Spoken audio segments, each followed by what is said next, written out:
Okay. Welcome you all back to this intermediate course. We were talking about TCM perspective of nutrition. So we will start from where we began, where we left in the last class. Okay. Unfortunately, I have not been able to prepare more slides because I've been busy for the past few weeks. So whatever I have done, we will use the slides. Rest we will learn. Can you all see the screen?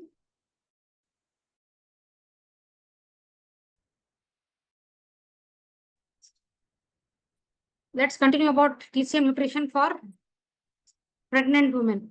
Okay, this is an important thing because, like I told you, most difficult stage to treat is indicated points in TCM, which you cannot be using in pregnant women. Okay, so I would prefer not to use acupuncture or acupressure for pregnant women. Okay, most of the pregnant women who are my patients, who are my students, I would always suggest them to use color therapy or food. Okay, color therapy is also a wonderful method of treating. It works wonderfully well. So women who come and ask me for treating, pregnant women should always take a balanced diet. What kind of balanced diet? Balance of yin and yang, both. Okay. Generally, we know that TCM will emphasize on maintaining the balance between yin and yang, body, nature, or property or issues you have. Okay, it always emphasizing on maintaining the balance between yin and yang energy about. And like I've already told you, we have spoken extensively about this in our basic course that during pregnancy, the period of pregnancy is the most yin state in the body. Okay. Why is it in? Because you are nurturing the life, you are building. So anything concerned to growth is always yin. Okay. Anything concerned to accumulation is yin. So the body is slowly starting to accumulate things and form, get a shape and form. So that is why during pregnancy, particularly in the womb, it is predominantly yin in nature. So it is very important to take nourishing food which is going to nourish your yin property in your body. Okay.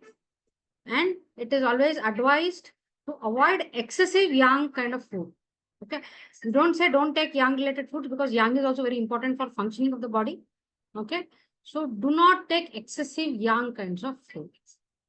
What are the excessive yang kind of food? We already seen in last class, isn't it? Foods that generate heat or any food that is going to cause elimination. Okay. Just the other day, one of my students had called me for treatment and other thing. And after suggesting everything, she told me that she is pregnant, 36 or 37 weeks pregnant. So I told her to stop all the treatments. Okay. She was also asking me what kind of foods I should take, this, that, and other things. So I told her, stop taking all your other therapies. Okay. Do not take any food that is going to help in elimination. Do not use acupuncture points that is going to help in elimination. Okay. One point that I can say is Li4 is particularly used for elimination. So anything that is going to increase the yang in the body. Okay. UB67 is one point that is going to increase the yang in the body. And majorly it is going to increase the yang in the uterus. Okay. Even though it is a urinary bladder point, it is going to increase the yang in the uterus. Okay. So these points are generally avoided. And foods that are creating excess yang. For example, taking too much of ginger. Okay, taking too much of spicy foods. Okay, lots of garam masala, lots of garlic. Okay, all these things have to be avoided during pregnancy. You have to take a balanced diet, which is going to increase the or promote or basically nurture your yin in the body. At the same time, make sure you're not giving too much of yin foods. Okay, we'll come to it. So the next kind of food that we need to take during pregnancy, or make sure any pregnant woman in your house, they have to take qi and blood tonification kind of foods. Okay, foods that tonify qi, that is your vital energy, and blood are often recommended for pregnant women. What are the foods that are going to enhance your chi and blood? All red colored fruits and vegetables. Okay, they are known to enhance your blood. They're known to enhance your chi, help in movement of the chi. Okay, they might be little bit young in nature, but they are not extreme young, because some amount of yang is required. Okay, this will incorporate including all your wholesome, nutrient-rich foods. Lots of fruits, vegetables, cooked foods, okay? Your pulses, your proteins, your fats, healthy fats, all these kind of things is required for nurturing your chi and tonifying your blood, okay? So basically, pregnant women have to eat home cooked, preservative free, some plant-based foods. Okay, why plant-based? People might say, ma'am, why you don't talk about non-vegetarian food? I also have mentioned a lot of non-vegetarian foods like bone broth and other things. But during pregnancy, it is preferred to have plant-based foods, because animal-based foods might have contaminants that can directly affect your body. Because it is an animal kind of virus or animal kind of bacteria and other things which can affect your body. But any plant viruses and nothing will not affect your body. You cannot get infected by a plant virus. Okay, that is the reason I say try to avoid as much as non-vegetarian kinds of foods that you take. And if you would like to have non-vegetarian, I would say cook them properly. Okay, and make sure you're getting them from a healthy source, and then have. Okay. Spleen chi supporting foods is very important. Why spleen chi is very important in pregnant women? Because during pregnancy, spleen chi is very crucial to ensure proper digestion and absorption of whatever you have. If your spleen chi is weak, no matter whatever kind of nutrients you take, supplements you take, everything you take, your body will not be able to absorb. Okay, in our basic code, we have learned what are the property of spleen, function of spleen, and what it does. For the spleen to work properly, it has to digest, it has to transform, it has to transport, and it has to absorb. It has to hold, it has to rise. Okay, if your spleen chi is weak, okay, pregnant women, most of the pregnant women who are suffering with lot of miscarriages, okay, midterm miscarriages. It is because their spleen chi is weak. Their spleen chi is weak, and there is lot of yang in the body, which is causing the body to not be able to hold the fetus and raise the fetus. So it is going to be eliminating the fetus. That holding capacity is not there. So spleen chi nourishing foods are very important. Okay. What are the spleen chi nourishing foods? Warm and cooked foods. All your warm and cooked foods are very good for spleen. Remember, those of who are my basic course students, I told you in the class, your stomach does not like hot, and your spleen does not like cold foods. So having lot of overcooked or raw or cold kind of foods will reduce your spleen chi. Okay. Anybody who's coming to you with complaints of pain in the extremities, lower extremities, Okay, numbness in the extremities, particularly the feet. Okay, if they're feeling having cold hands and feet, this indicates they are spleen chi deficient.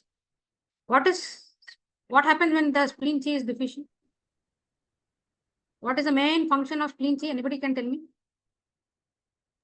Transform and Why spleen chi transport. deficiency will cause numbness and tingling sensation and coldness in your Spleen hands is and feet? responsible, ma'am, for transform and transporting. So if That, spleen is deficient, then it will not be able to transport, and therefore you'll have numbness, etc. okay. Transportation of what here exactly? Everything, blood, nutrients, everything. Yeah, transportation of blood and chi. Because we know blood and chi are very closely related. If you want to move blood, you should have enough chi in your body.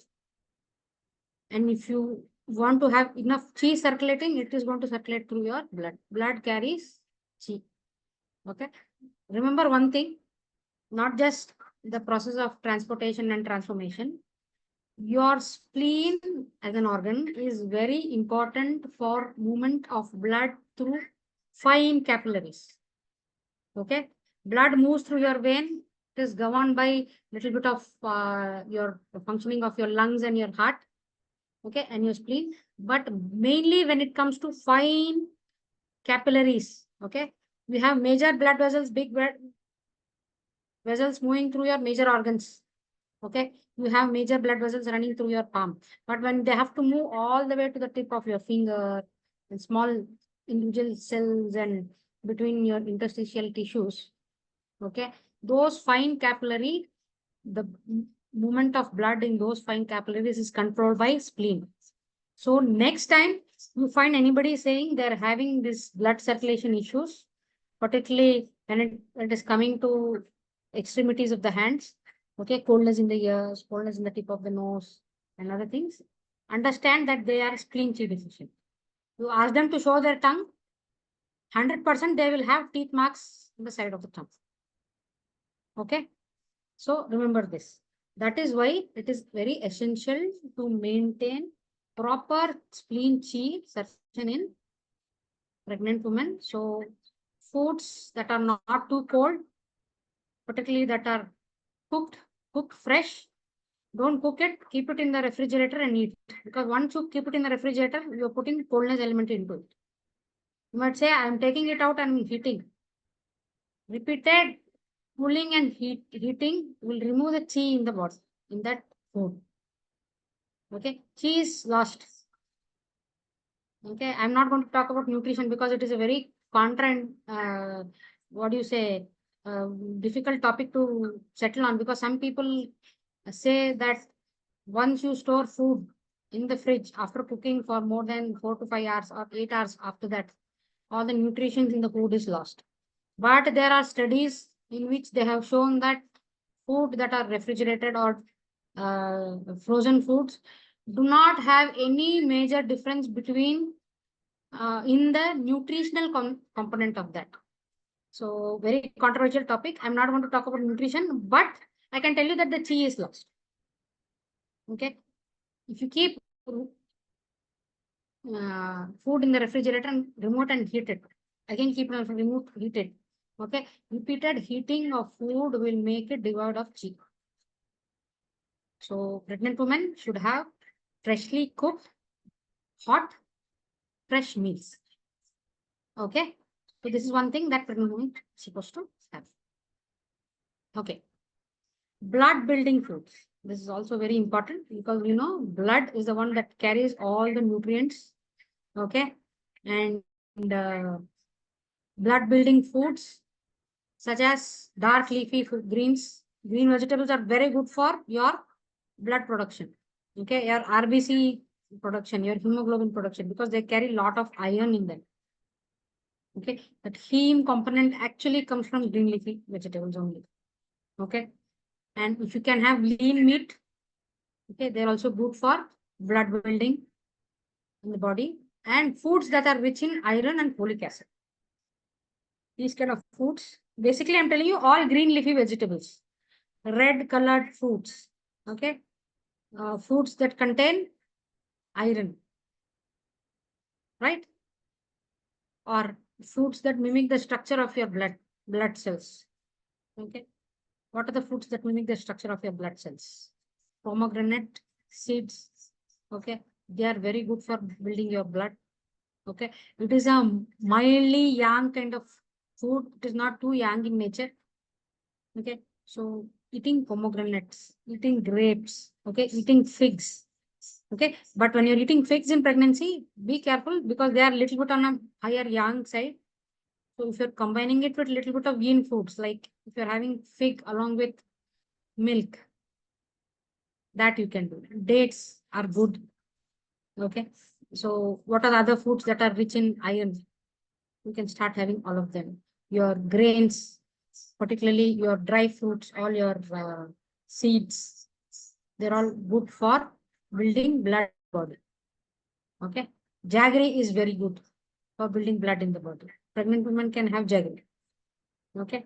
Occasionally, if you can have a little bit of jaggery added in your food or any sweets that you're eating with, which is made of jaggery, excellent way increase or increase the production of blood in your body. Right. Moderation in spicy and pungent foods. So too much spicy and pungent food should be had in moderation once in a while. Okay. Like I said, while some pungent foods can be beneficial, when you're eating these pungent foods, a little bit of moderation is required. Especially spicy and pungent food have to be avoided because they can generate a little bit of heat. So overdoing it will increase the heat. And you know, when heat is increased, yang is increased, and what is going to, okay? Either you are going to harm the fetus or you are going to start having all yang related symptoms in the pregnant lady. Heartburn, acidity, GERD, okay, headaches, migraines, okay, body rashes and itching and other things that you might have is because of having excess heat generating foods or excess yang generating foods. Okay, so try to avoid a lot of onions and garlic and ginger. So basically, all these foods they use more in Chinese food. So if you're going for a meal out,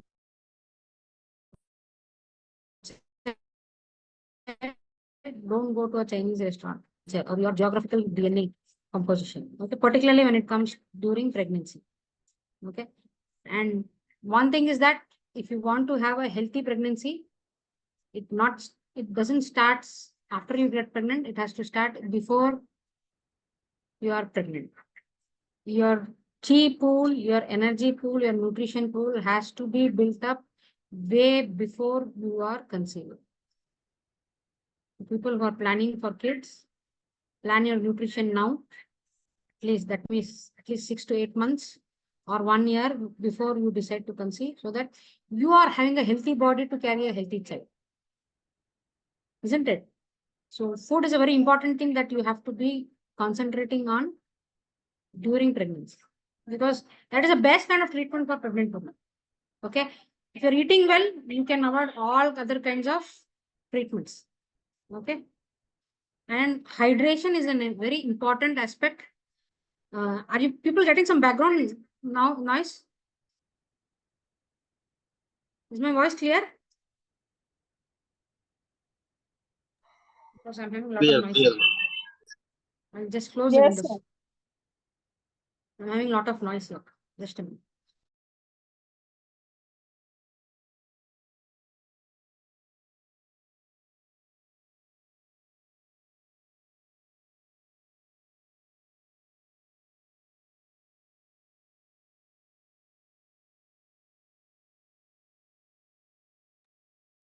Yeah.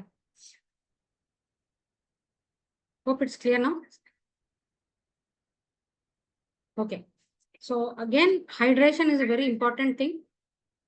So never neglect on hydration in pregnant women.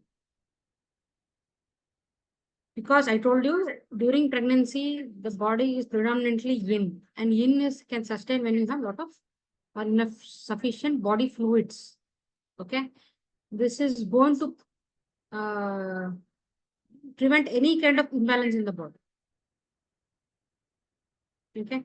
So if you're having too much of food that is causing dampness, okay, if it has to be eliminated, it has to eliminate through body fluids.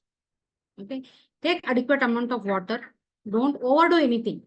Okay. I see people having 2-3 bottles saying after drinking 3 or 4 liters of water a day, and they keep taking in water.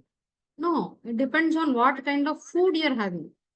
If you're already getting enough water in your food itself, then you need not drink 4, 5, 6, 8 liters of water a day.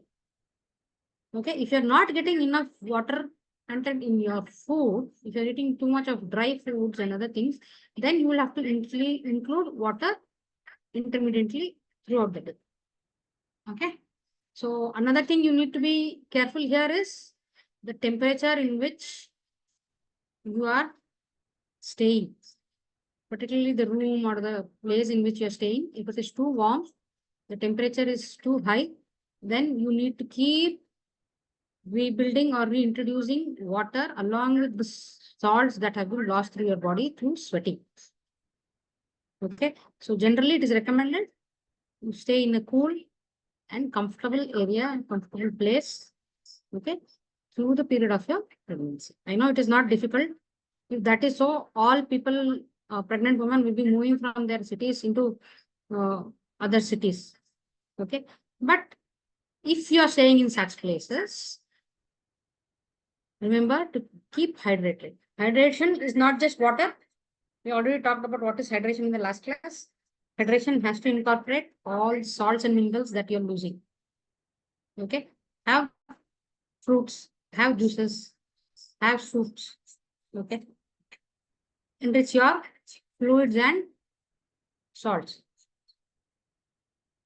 Next, herbal support. Okay, in TCM, herbs are a major part. Okay, and most qualified practitioners, particularly who have studied in China and Western universities, they're going to study herbal medicine, traditional Chinese herbal medicine as a major part of their curriculum. So adding specific herbs, okay, that is pregnancy related concerns. If you're having, qualified practitioners can prescribe certain herbs which are going to help in issues during pregnancy. What are the major issues that you find during pregnancy? For example, morning sickness. Okay, lot of nausea, dizziness. Okay, fatigue and tiredness that you might have. Okay, any kind of heartburns, acidity, and other things that you might have. They can be treated with traditional Chinese medicine, herbs also. If you are finding any practitioner nearby who is qualified enough to treat you with herbs, okay, if not TCM, at least Ayurveda or homeopathy. Okay, they all come under herb kind of medicine. Okay, so you can take these kind of supplements to enhance the health and also to alleviate all your issues during pregnancy. So this has to be kept in mind. Okay. Now, specific foods, we talked about what kind of foods. Now let us look at the list of foods. Okay. Bone broth. Okay. Rich in nutrients and believed to nourish the kidney and kidney essence. It can be beneficial for overall health during pregnancy. So non-vegetarians can have bone broth. People who are not non-vegetarians and vegetarians can have celery and other leafy vegetables that are good for your bone. Okay, your drumstick, they are very good for your bones. Okay, but before you start taking these kinds of foods, I would suggest you talk to your doctor, or talk to your family physician or practitioner, okay, or nutritionalist, so that they can prescribe foods that are best for your body type or your conditions. Not all pregnant women are the same. Remember, I told you the first day when we started talking about nutrition, it is a very tricky subject. It is not a one solution fit all kind of thing. Each individual is different. Each person is having their own nature. So based on your nature, you need to start treating this. Okay. So bone broth is good. Dark leafy green vegetables, like I told you, high in vitamins, high in minerals. Okay, they're excellent for building blood and overall nourishment of your body. Okay, a lot of antioxidants they have. Okay, phytonutrients they will have. Okay, so green leafy vegetables are very good.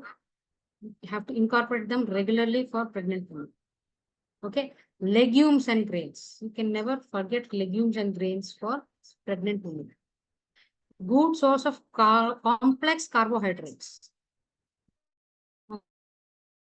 Okay, legumes and whole grains, they provide lot of energy and which can support your spleen chi.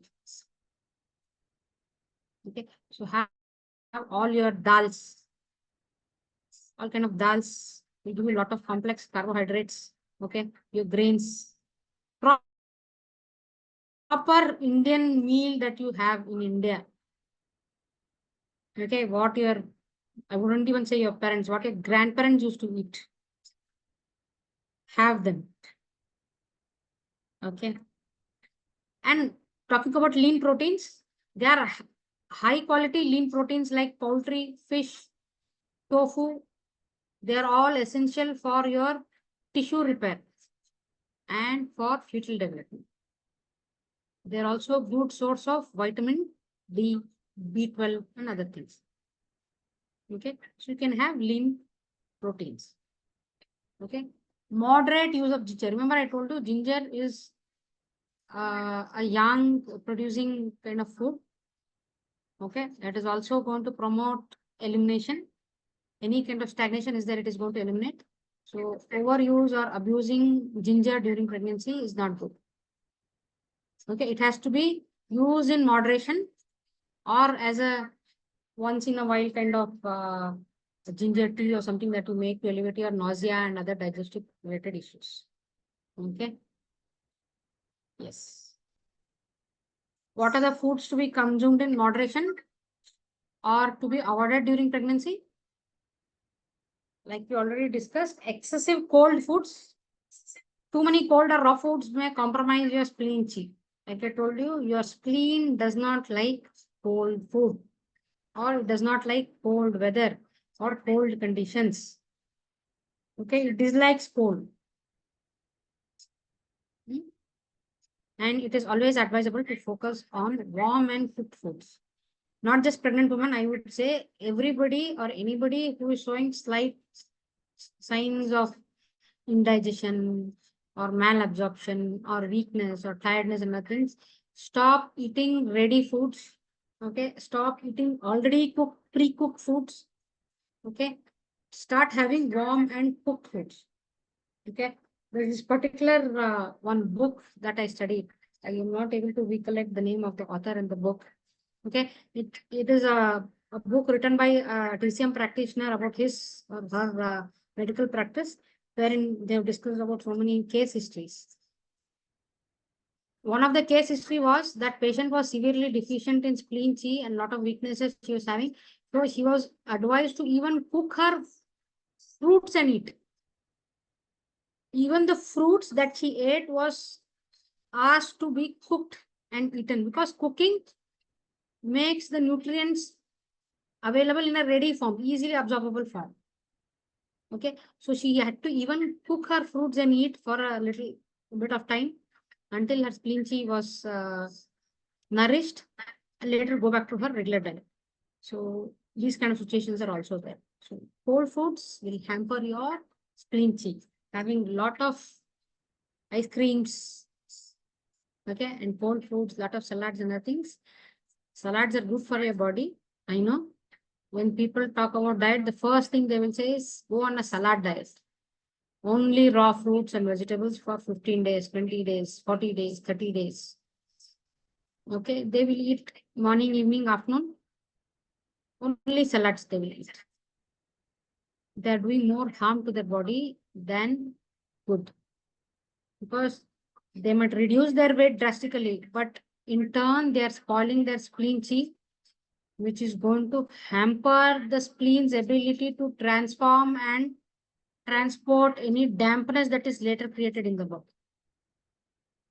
So such kind of people you will see, they will lose weight, and once they start gaining, it will be a completely different kind of story where all the dampness will start accumulating and phlegm related issues will be there. They will not be able to remove the phlegm. Okay. And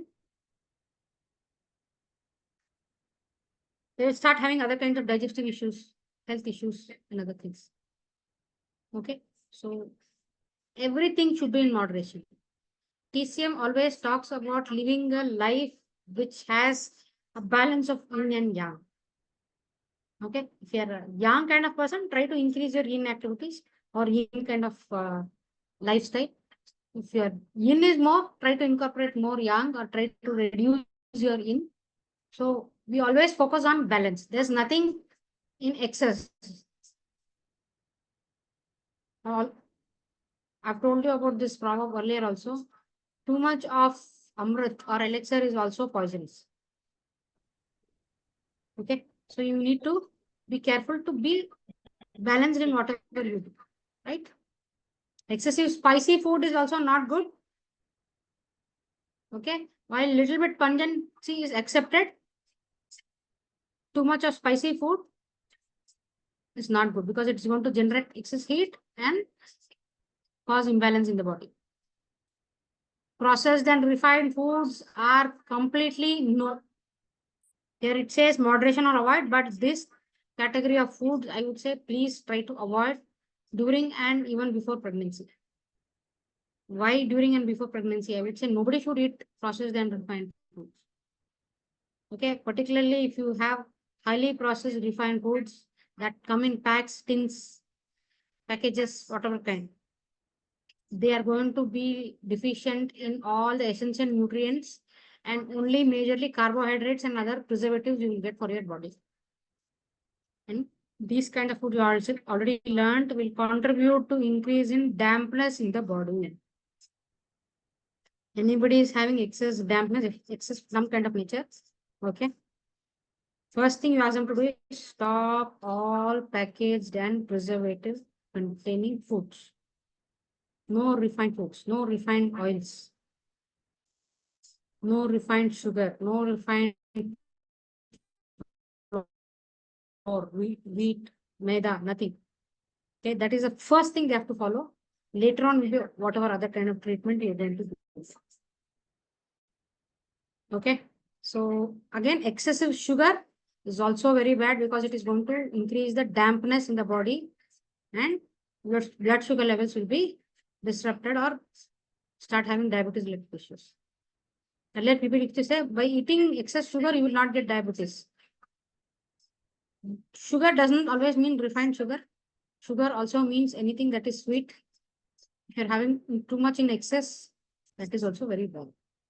So that is why in India and in China, where people eat, particularly the continental countries, you see, rice is our staple food. Rice is rich in sugar. It is a sweetness containing food. Okay, so it is a sugar containing food and it is going to create dampness. What do? We do not eat plain rice.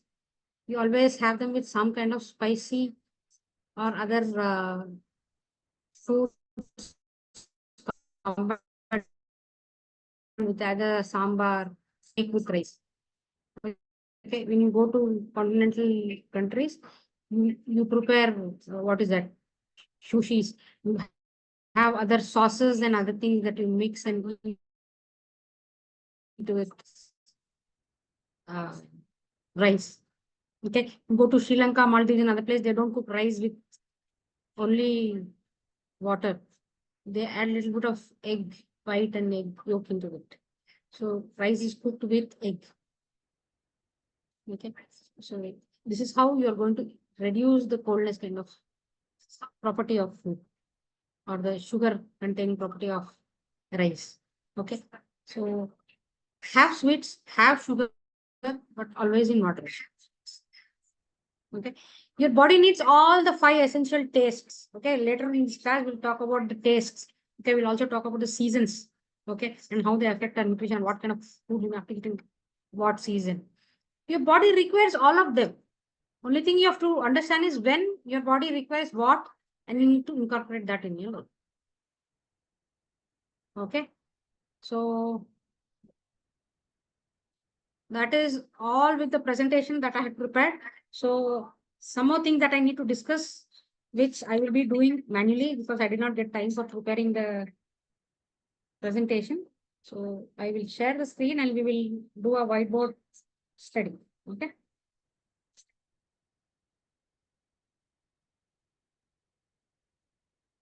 Okay.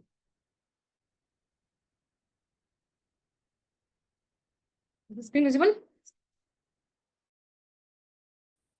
Okay. So we are going to talk a little bit more about TCM approach to nutrition. Okay. So when we talk about digestive system,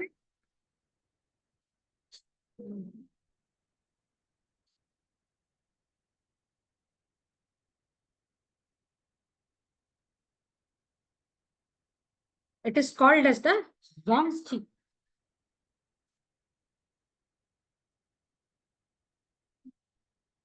Zongqi, which means Zong means middle. So the middle part of your body, that is the Zongqi. And remember, your digestive system is the center of our health. Right? So if your digestive system is maintained properly, you are going to have excellent health.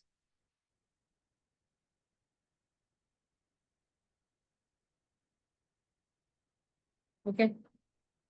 Now, before I go any more further into this, I need to say include one thing when you're talking about infertility.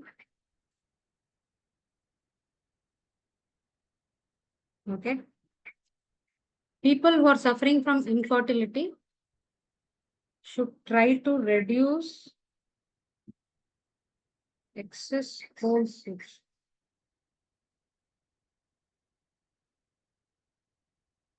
Okay. So remember, I had talked about juices. And in juices, we talked about green juices. We said green juices are nourishing.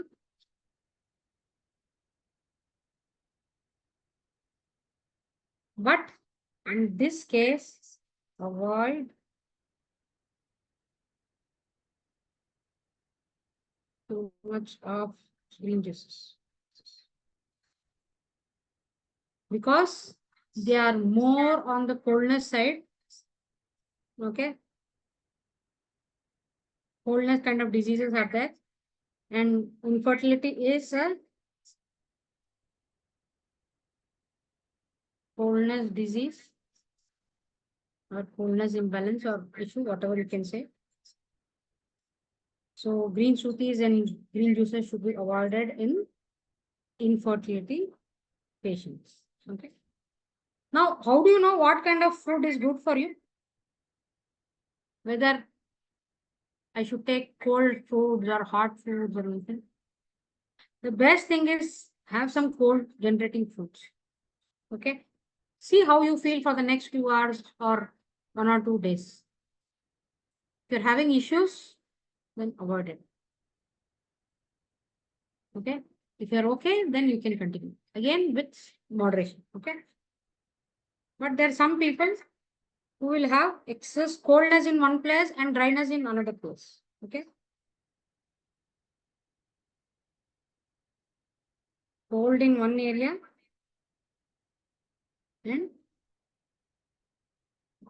dry in one area. Okay. We talked about cold and hot foods and dry and dampness kind of foods. So they'll have coldness also, they'll have dampness also.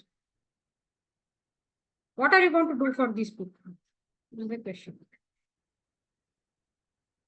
While treating these kind of patients, you need to remember a few things. Main is you need to have patience. Because such kind of patients are very difficult to treat. Make sure you are informing the patient well in advance that if you find these kind of situations in patients, you need to tell them that it is going to take some time. It can take 1 month, it can take 6 months, it can take 1 year to 2 years. Even to sometimes see some results in such patients. Okay, that is the first thing. Have some patience, lot of patience actually, and make it clear to them that it is difficult to treat.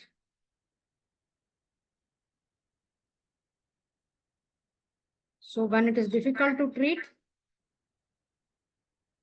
the first important thing that you need to ask them to emphasize is on nutrients.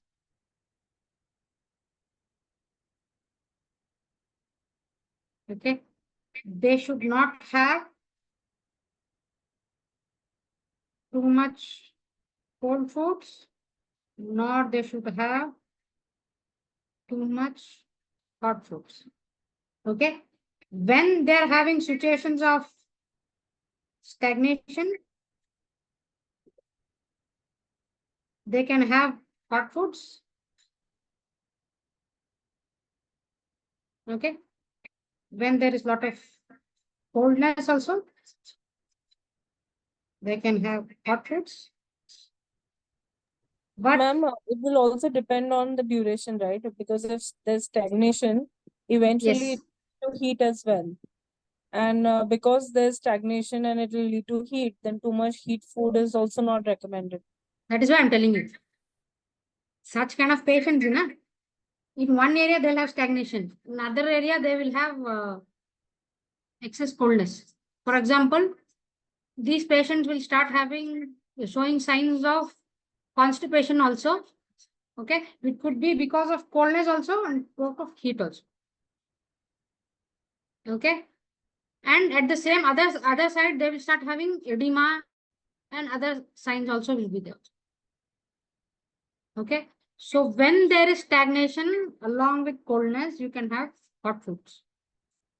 Okay, when they are showing signs of hotness like burning, okay, sometimes itching also,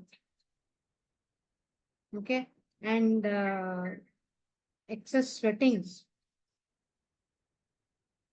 increased hunger, you need to, for them, you need to reduce hotness foods and incorporate little in rich foods or cold foods.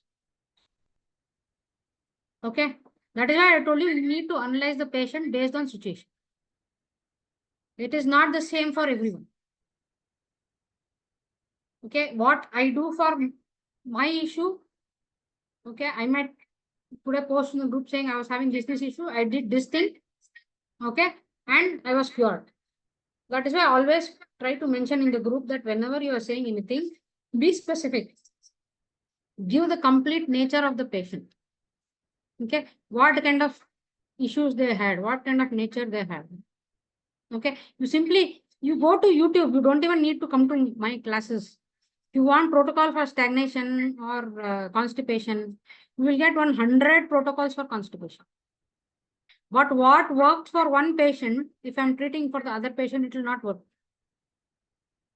Because, see, let's talk about constipation only. Okay, let's take just constipation. One example. Okay.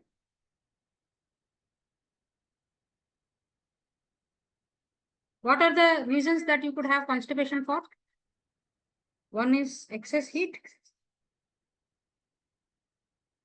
Okay, which is causing dryness. Okay, and stopping bowel movement. Liver cheese stagnation. Okay, you can have cheese stagnation, which is also causing no movement and bowel is not moving. Okay, coldness can also cause constipation, particularly in old age. Constipation can be caused because of blood deficiency also. Why blood deficiency? Blood deficiency is the not enough blood for the functioning of the body. Okay. If your large intestine is C deficient, so if I'm treating this patient here who's having excess heat, okay, can the same protocol be used for blood deficient patient? No. Exactly. So there are so many people who come to me and say, this person I was taking treatment with, this protocol that given, and I had studied this book that given this 20-step 20-pound protocol. I did everything, nothing is helping me. And you know what is the biggest reason for constipation apart from all these reasons? The most important one. What is the most important one that can cause constipation?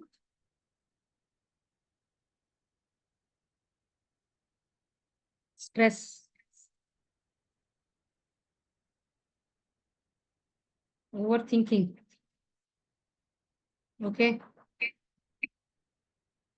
Bad relations. If you're not able to let go of all the above feelings, okay, this can also cause constipation. So sometimes you will have to treat the patient for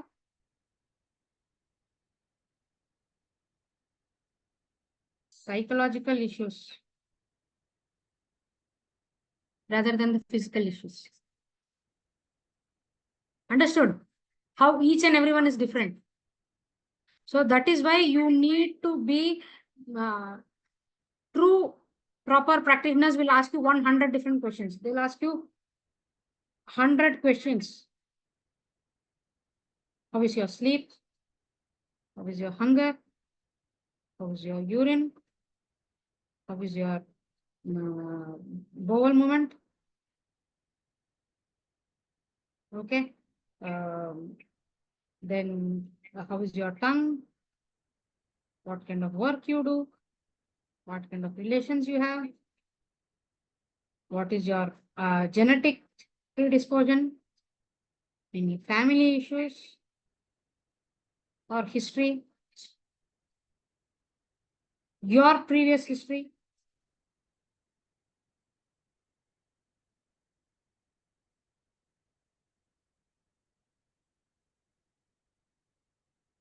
Out of this is a very important thing. Because most of the time when the patient is coming to you or when the person is coming to you, they would have tried 1 million things to solve this. They would have put 100 and another million problems added to that, and then they'll come to you. Do you know in females, most females who come with spleen chi deficiency in middle age, what is the reason? Most of Hormonal them. imbalance. Yeah. Hormonal imbalance.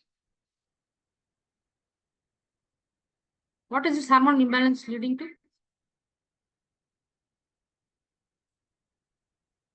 It is leading to excess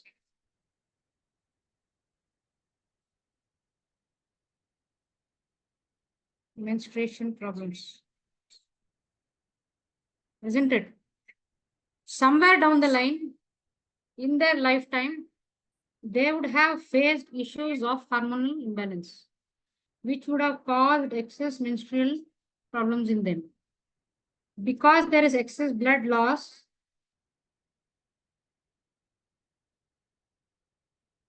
will lead to spleen chi deficiency.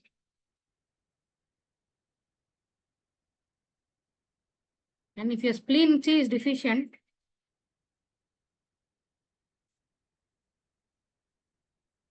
no conception is there. Okay. So this was the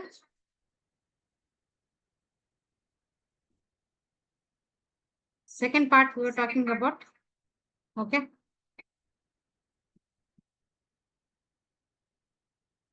Such kind of people are difficult to treat. What is the third thing that you need to concentrate on?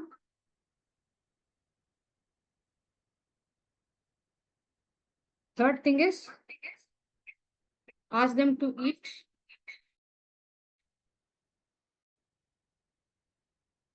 wholesome food. This is going to enhance their spleen chi and general chi in the body. And if chi is adequate, you can play with the chi and treat the patient. And the most important thing you're going to suggest such kind of patients. Who are the patients I'm talking about? Coldness in one area, hotness in one area, dampness in one area, dryness in another area. Such kind of patients. Most important thing they'll do is eliminate all junk and preservatives.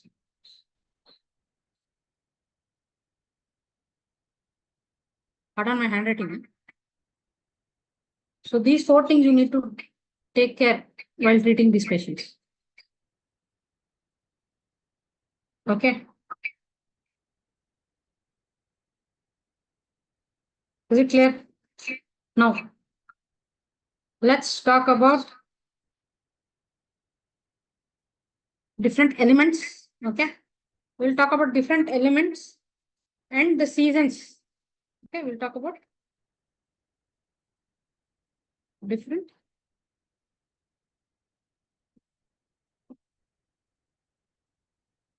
seasons according to elements and the kind of food you need to eat in those seasons.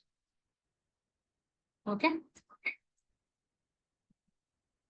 So first thing is, let's start with wood. Okay. First one is wood. What is the season for wood? Wood means growth, initiation. Okay. So anything that when you think about initiation and growth is spring. So in spring season, you should have wood related foods. What are the wood related foods? What is the flavor for wood or taste for wood? It is sour foods.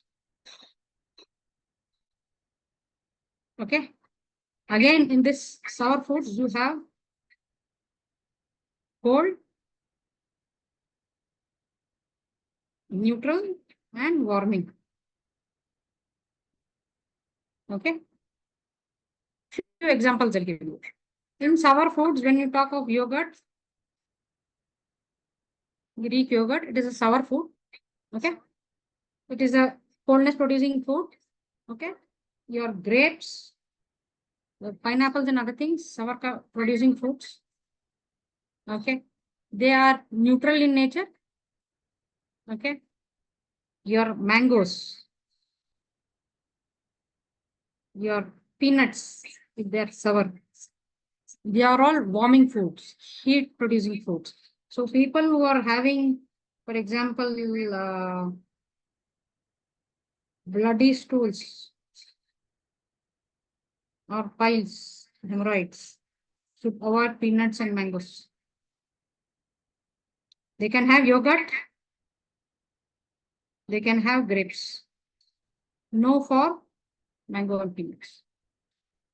What are the symptoms that you can associate with sour foods? Excess sour foods if you're having, what are the symptoms? Let's talk about the symptoms also. Too much of sour foods, you will have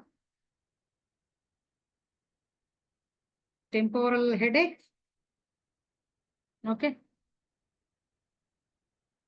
When you talk about liver related issues, you'll have body pain.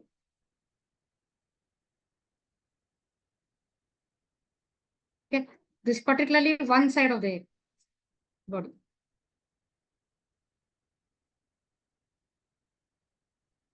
one-sided body pains they will have. They can have eye-related issues, menstrual issues,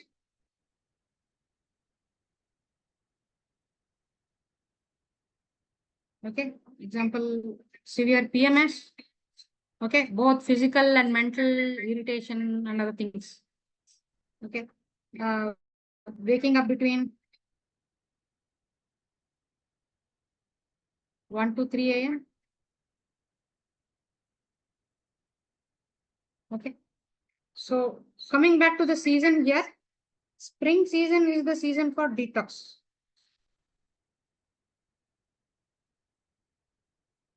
Detox of all overeating done in winter season.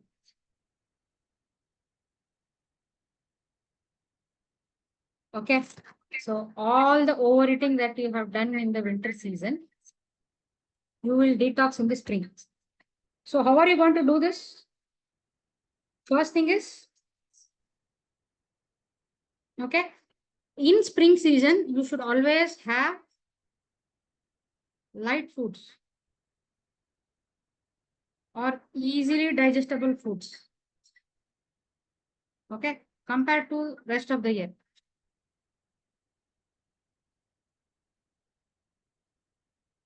Right? Examples, you can have carrots. Sprouts are very good. Okay. You can have some herbs, particularly pungent herbs like fennel. You can have basil or tulsi, rosemary,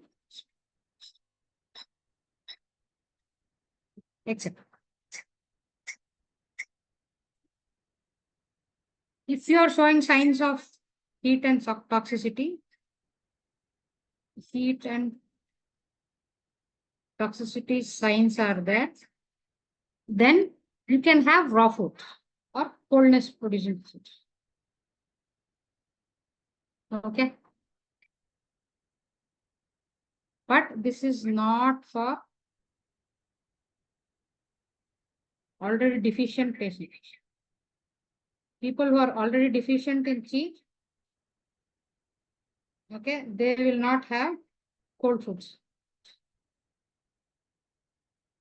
Okay, if you're deficient, if you're already feeling cold, if you're having weakness, don't eat raw food.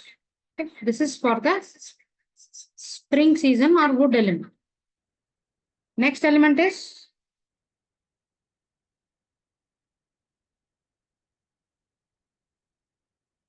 fire element. Please pardon my handwriting because this is the first, after a long time, I'm doing some writing. Okay, that is why I always prefer to teach with presentations and other things. But sometimes this is better because when you do a presentation, you stick to the presentation. Here it just flows automatically. So what is the season for fire? Anybody?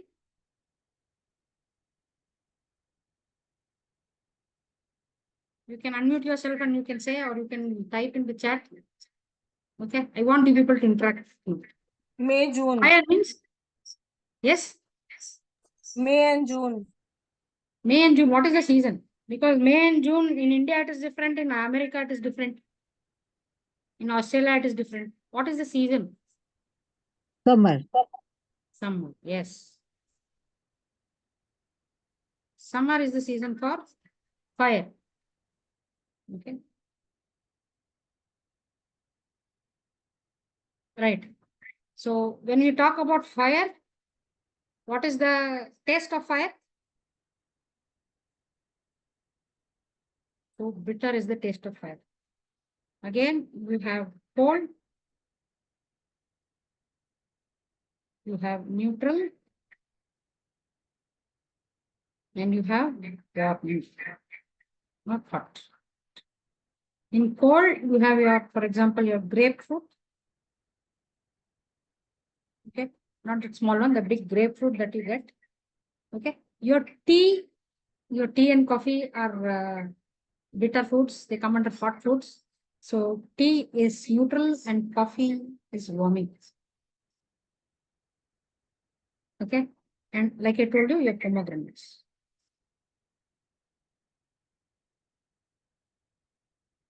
They are neutral. They're a little bit on the young side, which is good for eliminating any kind of stagnation and increasing hunger. Particularly people during fever and sickness, they will not have appetite. Because during fever and sickness, it is a combination of heat plus humidity. Okay. What is heat going to do? Heat is going to increase hunger. Right? But when humidity is also there, this will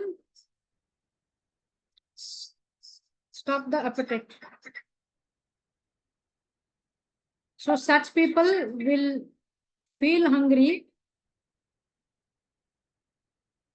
but can't eat. 1 or 2 morsels, they'll say enough. Particularly kids, you will see 100 times they'll say, I'm hungry, hungry. 2 spoons, they'll say, I'm enough, or they feel like vomiting. Okay. In this situation, the best thing you can do is give pomegranate juice to these kids. It will eliminate the humidity also. Okay. And since it is a neutral kind of food, it is going to increase the appetite and it is the yang, basically the functioning of the digestive system. Yang is function. So pomegranates are good. So now let's talk about the symptoms.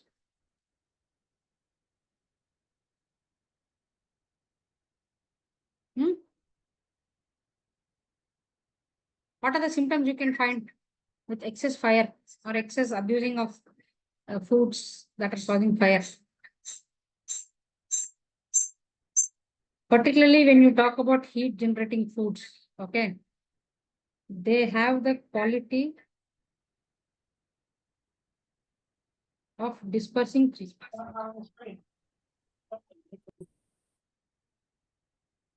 Okay, so if somebody is having stagnation, it will disperse. Or somebody is having low chi, whatever chi reservoir is there, it is going to disperse. So particularly when you eat, when you drink coffee or tea, what they will do? They will immediately stimulate chi. Okay, they will increase, but after some time, you will have a drastic reduce. So it is going to lift you up and throw you down. That is why they are addictive in nature. Every now and then you will have the urge for coffee because you need to lift it again. And immediately after some time, it will reduce. Okay.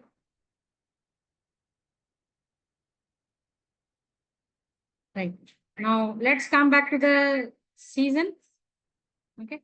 When we talk about the season, this season is full of color. So a lot of blooming is there. So best thing that you can eat in this season is colorful fruits. All sorts of colorful foods you need to incorporate. Fruits. Whatever seasonal is there. Whatever local is there. Whatever geographically is there.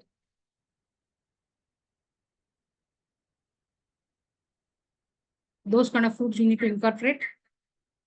Okay. And vegetables. Lot of veggies. So you can have fruit salads.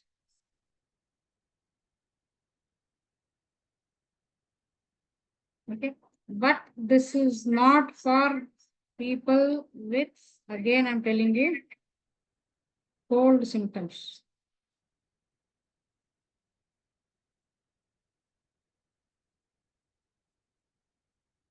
Kids who are having lot of phlegm, cold and other kind of respiratory kind of issues. An apple a day keeps doctor away, and if you keep giving them apples, apple is basically coldness kind of. Every day if you give them apples, their issue will increase. The problem will increase. Okay.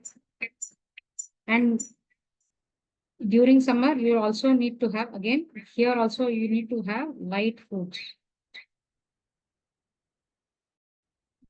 that are easily digestible.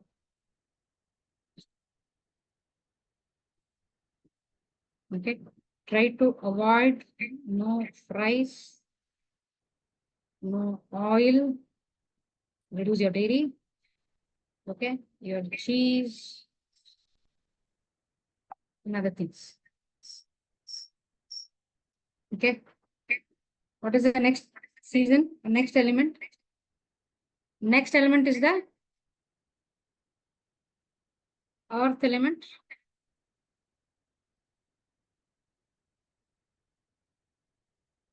Okay. The season for this is late summer.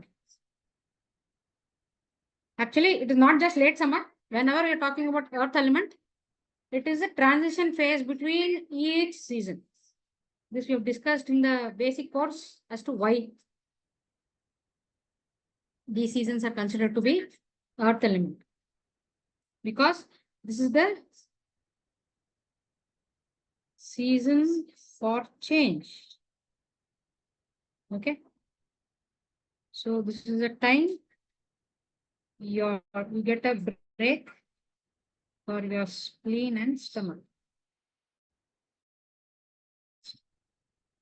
Right? When you talk about earth element, what is the taste? It is the sweetness. Okay.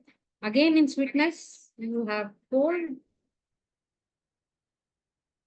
you have neutral, and you have heat or hotness. In cold, you can have your spinach, okay, your grains, like your rice and other things. Okay. Moderately cold, okay. Some of your pulses, okay, which have a lot of sweetness in there. Okay. And when it comes to neutral, which is not too sweet, we already discussed about this. Honey is an example here. Okay. So honey is actually not too sweet, and it is also going to help and nourish your lung or your drainage element. So that is why. Ma'am, honey is not warm. Yes. Honey is not warm. Honey is not warm. Honey is actually sweet. That is why we say people who have a lot of cold, phlegm and other things, generally we give honey, isn't it? To have sore throat and cough and other things. But if you start overdoing honey, because it is a sweetness kind of food, okay, it is going to increase the humidity, earth element. Okay, honey, according to TCM, is considered to be sweet or No, humidity. it is sweet only, ma'am. But within the basic nature of honey is warm. It is eaten in winters more. So it's not neutral. No, So it honey is here, sweet, of TCM, course, because it is sweet, naturally sweet. It is made from beeswax. But it isn't the nature, okay. basic nature warm? No, it is not. Oh, I need to rejoin again. No, honey, according to TCM, is considered to be cold only. That is why people with coldness, excuse me for a minute.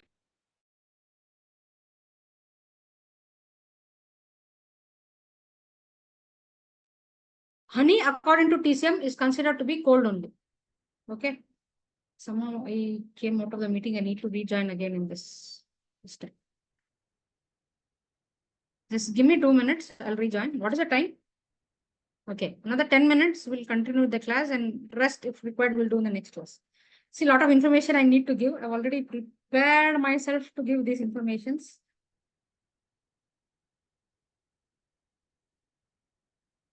And I'll come back to your point. Just a minute.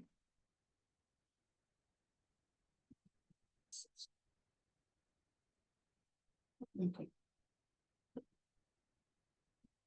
I'm trying to reconnect again.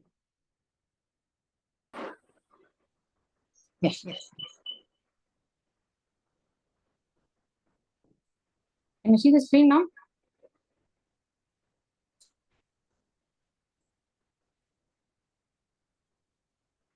I haven't started.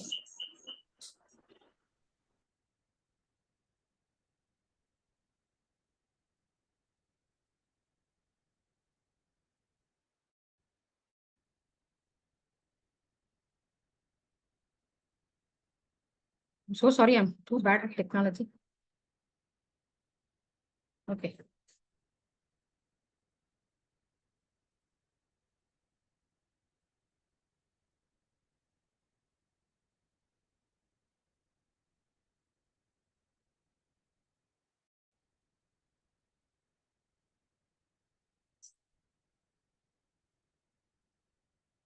Yeah. Honey, according to TCM, is considered to be sweet only, ma'am. Okay. So if you're overdoing honey, you're increasing the humidity in the body. Oh, You're ma'am, increasing the sweet kapha is nature in the there body. only. Sweet is sugar, also sweet is even this. But within Yes. sweetness, the taste can be sweet, but the temperament is warm, as per Ayurveda at least. Yeah, that is why I told you, no? In the last class itself, each system has their own kind of theories and other things. Even in Ayurveda, like I told you, okay, even in TCM, when we're talking about honey, honey is actually neutral when it comes to earth element. Okay, since it is neutral, it is going to enhance the functioning of earth element and also nourish the sun element, that is the drainage element. Okay, so people who are having excess drainage kind of issues, okay, you use honey face wash, you use honey body wash and other things. Why? People who have a lot of drainage and kind of issues, okay, will use that. You have dry throat, woofing cough, severe woofing cough, you have a little bit of honey. But if you're overdoing honey, it is going to cause excess coldness and it is going to increase the cough. I'm giving her honey, but still that cough is not gone because they're overdoing honey. There is a dosage and matra for everything. In Ayurveda, you say matra, isn't it? They say once or twice in a day, you take honey, and some people say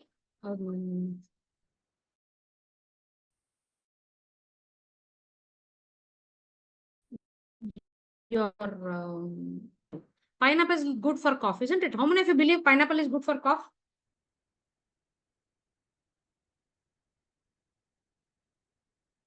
Please tell me in the chat. How many of you believe or how many of you experienced that pineapple is good for cough?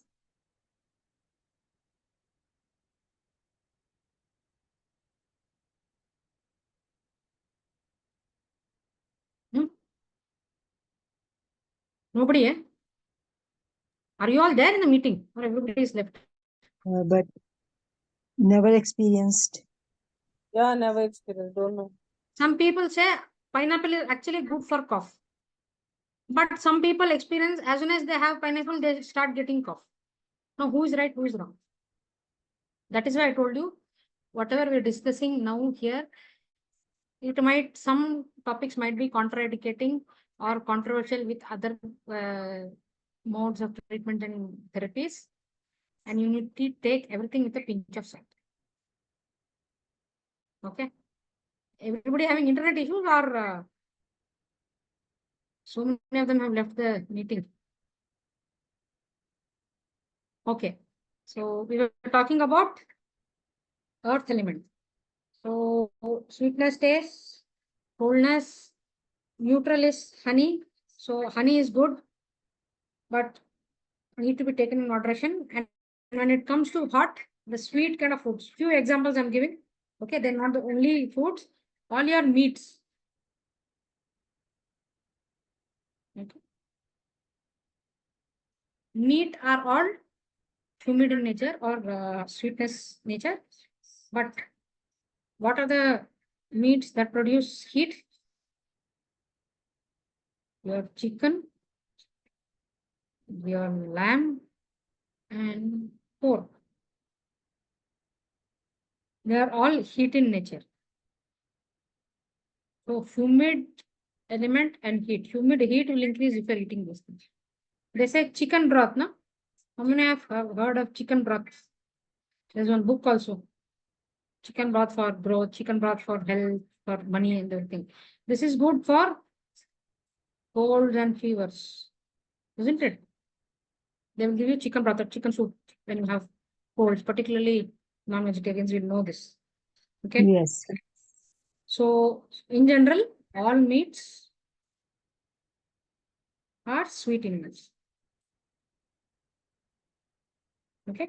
Sweet means not the taste in particular, but the quality or the attribution is towards sweet. When you do excess of sweetness or humid or earth element kind of foods in the late summer, okay, what are the symptoms that you might have? You might have bloating, you might have gurgling sound, or borborygamy, you might have loss of appetite or low appetite. Okay, people might start having humidity means lot of weight gain. Okay, these are the kind of symptoms you might have. Okay, so what are the foods that are preferred during this time? So remember I told you we need to give the break to the spleen and stomach during late summer. So best kind of foods that you can have during this time is cooked foods. Okay, that is baby foods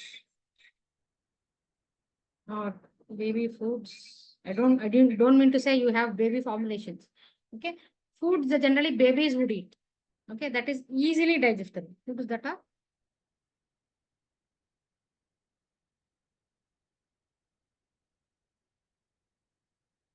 okay. You can example is you can have pumpkin. Pumpkin is easily digestible. Okay, all your soups. Okay, your juices. Okay, and for example, you can have your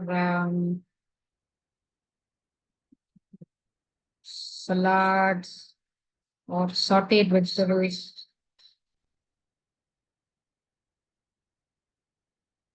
Okay, basically anything that is cooked. Okay, anything that is easily cooked. You can have potatoes, you can have squash and other fruits and vegetables also. Okay, but remember, no excess raw foods. Okay, or no excess hard foods. What are the hard foods that you can think of? Chapati, burger, pizza, popcorns. Okay, yeah, fried foods.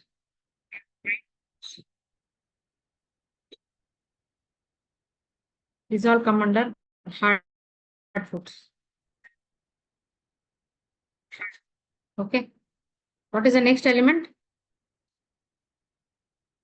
The next element is metal element.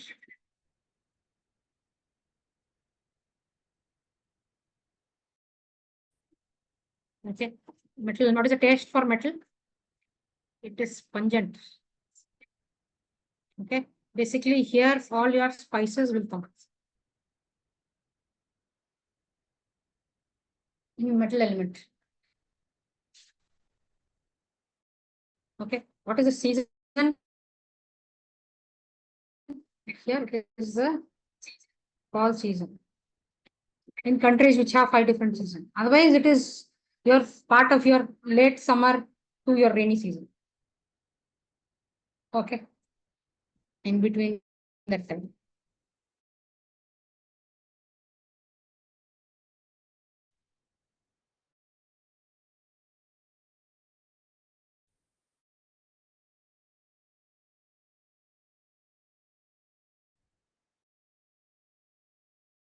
Again, let's talk about, I'm talking about spices that are cold in nature. For example, your green tea.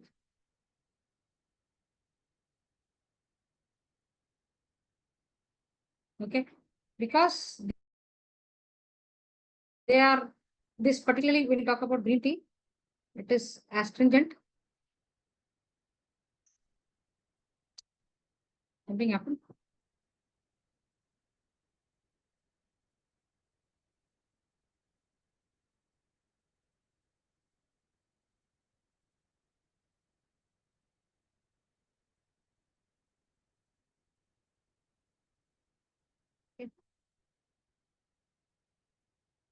It is astringent and nature, and it is going to dry things. So any excess humidity you have, if you want to dry them, you're going to have spices. Okay. Your oregano and other spices are neutral. Okay. Your basil is also neutral. When it comes to hot, you have your ginger. Okay. You can also incorporate your cinnamon. Cinnamon is also hot. Your pepper. There are hot spices. Hot spices. Okay. So now, what are the symptoms that you can say when there is dryness or excess foods of these kind of foods? If you have symptoms of dry skin, dry, itchy eyes, you will have. Okay. Dry mouth, dry stool.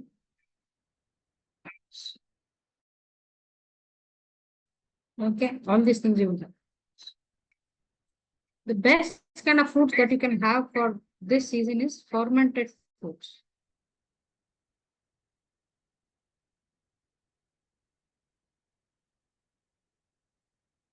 Fermented foods will lift your deficient chi. If you're chi deficient, fermented foods will lift your chi. This is because this is actually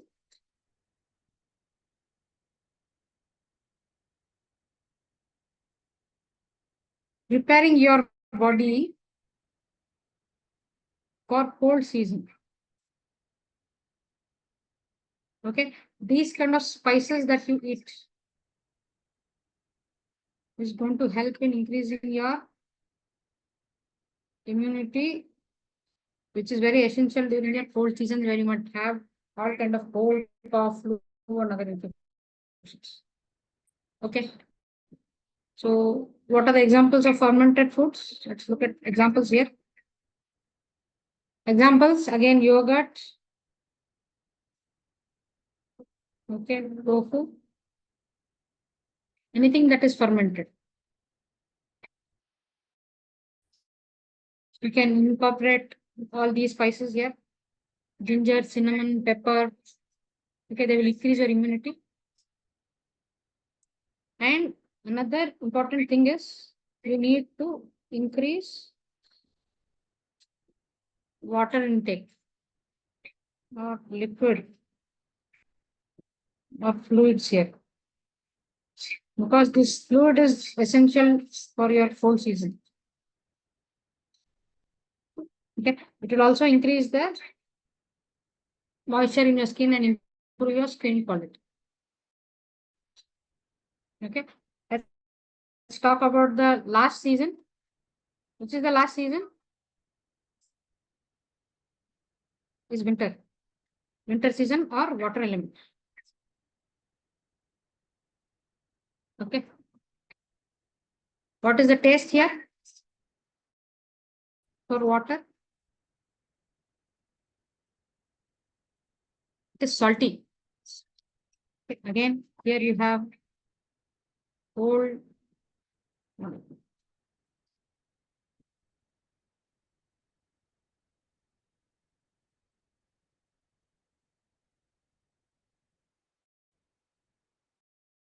Cold.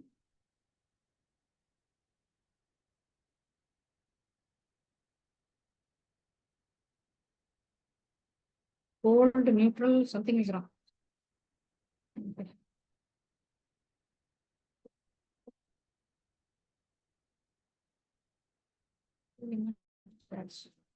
Okay, something is wrong.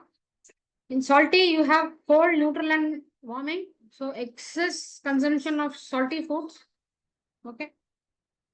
I will stop the screen sharing. Okay. Excess consumption of salty foods can cause or affect your kidney. Okay, because kidney is the organ for your coldness element.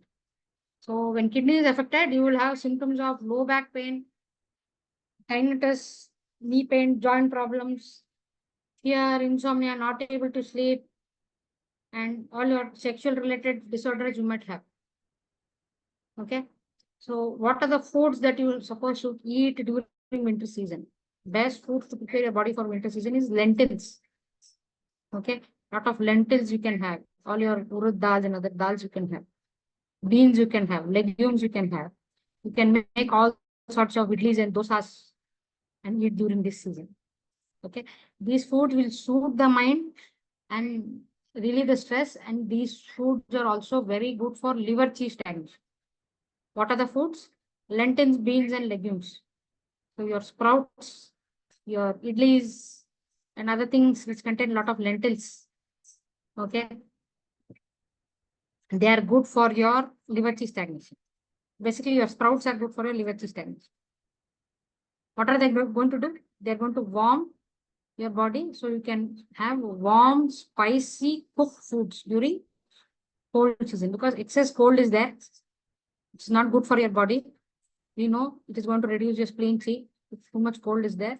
So in order to counter that cold, you're going to have warm, spicy food during winter season. Lot of dates and figs you can have. Okay. These come, see, just now we are talking about honey, isn't it? So dates and figs are the sweet kind of food that are coming under the warm category. So too much of dates and figs. Just now I told you in today's class for pregnant women, when you're having figs and dates, have it along with some cooling foods because they can produce excess heat in the body. So they say usually after having dates and figs, you need to have a glass of milk to reduce that excess heat that is there. Okay. Or any kind of foods that are rich in iron you can have during this season. Okay. Somebody has asked a question here. What is this? Ma'am, need to drop. Thank you for the wonderful class. Okay. Never mind.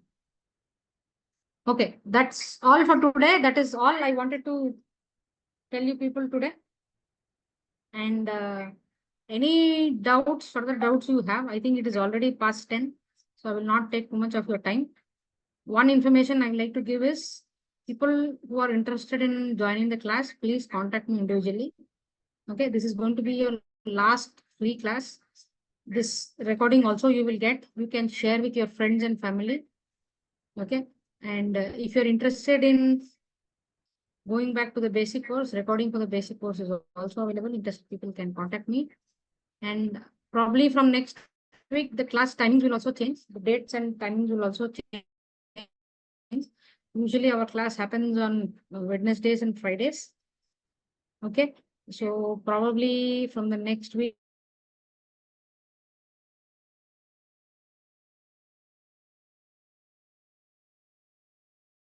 onwards, for at least we might have to have classes on Saturdays and Sundays. 2 days continuously we'll have class.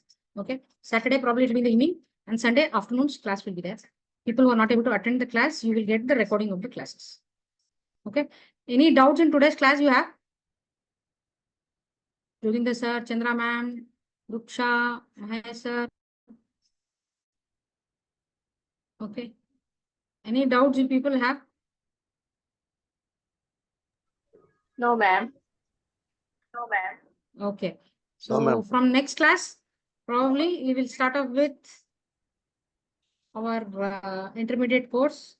I'd given you a list last time. So probably we'll start off with the location of the Sujok meridian points, important Sujok meridian points that we are going to use for treatment. We'll start to learn about how to locate these points. And then we'll do a little bit of color therapy and go into the intricacies of TCM point categories and other things. Okay.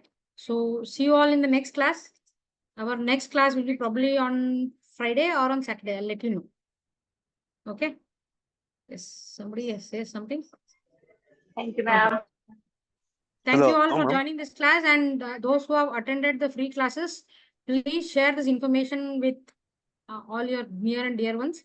I'm giving these classes for free because nutrition is a very close subject to my body for me, and I want to share this information with everyone. So this information is free.